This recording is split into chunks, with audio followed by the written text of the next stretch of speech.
आज भी बहुत सारे मछली पालकों को यह लगता है कि शायद हमारी मछलियाँ तालाब में गोबर डालने से खाने लगती है और खा करके उनका ग्रोथ बहुत बेहतर होता है। इसके कारण वे भर भर करके ट्रॉली लाते हैं, तालाब में डंप करने जाते हैं। नतीजा होता है कि 2-3-4 दिन बाद तालाब में अमोनिया क्रिएट होने लगता है, सारे ऑक्सीजन को वह डिस्ट्रॉय कर देता है, सारी मछलियाँ उनके ऊपर आ जाती है और हो सकता है कभी कभी ऐसा देखा गया है कि सारी मछलियाँ उनकी मर गई होती है और उनको क्या लगता है कि उनके आसपास वाले उनके तालाब में जहर डाल दिया है।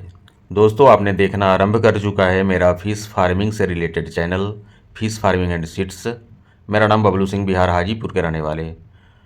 हमारा कोलकाता निहाटी में मछली के बच्चों का काम होता है। हमारा मेडिसिन का भी काम है। दूसरा कि हम आपके लिए कुछ टेक्निकल जानकारियाँ देने का प्रयास करते हैं प्रत्येक वीडियो में। हम इस वीडियो के माध्यम से बात करेंगे आपसे, यह गाय का गोबर हो या फिर भैंस का गोबर हो या फिर मुर्गी की वीट हो या फिर बकरियों के द्वारा मल त्याग किया हुआ हो, ये मछली खाती नहीं है। आप इनको अपने दिमाग से एकदम से निकाल देंगे। जिस तरह हम अपने खेतों में चावल और गेहूं की पैदावार लेने के लिए खेतों में गोबर का प्रयोग करते हैं, उसको उपजाऊ बनाने के लिए सेम प्रक्रिया है। जब आप अपने तालाब में गाय का या फिर किसी भी जानवर का गोबर डालते हैं, आपके तालाब की मिट्टी और पानी उपजाऊ बनती है। यानी मछली पालन के भाषा में हम उसको कहें तो इससे तालाब में प्लैंक्टन का निर्माण होता है। जो प्लैंक्टन मछलियाँ खाती है तब उनका ग्रोथ काफ़ी बेहतर आता है।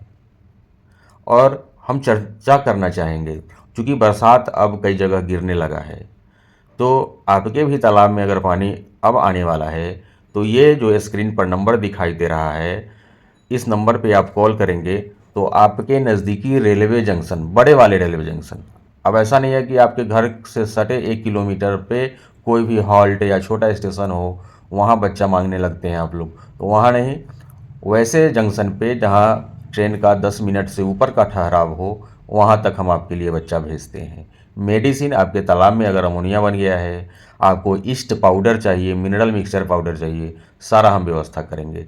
तो चलिए हम गाय के गोबर या फिर किसी भी मवेशी के गोबर के बारे में इस वीडियो के माध्यम से हम चर्चा कर रहे थे, आपको जानकारियाँ देने का प्रयास कर रहे थे। तो आप जैसे ही अपने तालाब में गोबर डालते हैं, 2 दिन 4 दिन बाद तालाब में प्लैंक्टन बनना आरंभ होता है। लेकिन अब आप गोबर ट्रॉली में भर करके लाएंगे, ट्रैक्टर से भर करके लाएंगे और जगह जगह अपने तालाब के किनारे से उसको डंप करा देंगे, अनलोड करा देंगे। तालाब में वह गोबर एक जगह इकट्ठा हो जाएगा, अमोनिया बनेगा दोस्तों।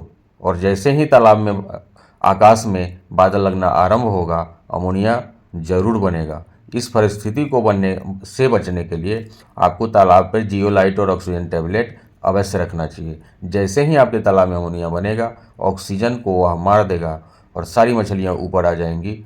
हो सकता है कि आपकी मछलियाँ क्या हो जाए, हम बताएंगे नहीं, आप अंदाज़ा लगा सकते हैं। आपको लगेगा कि किसी ने मेरे तालाब में जहर डाल दिया है, ऐसा होता नहीं है। तो आप सावधानीपूर्वक काम करें।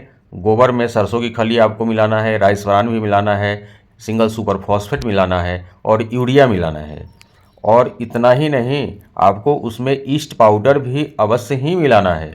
और दूसरा, मिनरल्स, जैसे मनुष्य के बच्चों को, जानवरों को बच्चों को मिनरल मिक्सचर दिया जाता है, उसी तरह से मछली के बच्चों को भी या फिर सियानी मछलियों को भी मिनरल्स चाहिए। यानी मिनरल मिक्सचर भी आपको उस गोबर, सरसों की खली, राइस ब्रान, एसएसपी, यूरिया के साथ ईस्ट पाउडर और मिनरल मिक्सचर भी देना है दोस्तों। तो एक बार फिर से हम बताना चाहेंगे, गलती नहीं करेंगे, क्योंकि बरसात का दिन है, गोबर आपने डाला इस तरह से, आपकी मछलियाँ बर्बाद हो जाएंगी, साथ साथ आप भी बर्बाद हो जाएंगे। आप उसको कंट्रोल नहीं कर पाएंगे। इसके लिए जो हम प्रक्रिया बताते हैं तालाब के फर्टिलाइजेशन के लिए, उपजाऊ बनाने के लिए, एक बार फिर हम बता रहे हैं, राइस ब्रान, सरसों की खली, गाय का गोबर, mineral mixture, yeast powder, SSP, single super phosphate, urea, इन सारे को सड़ने के लिए छोड़ देना है।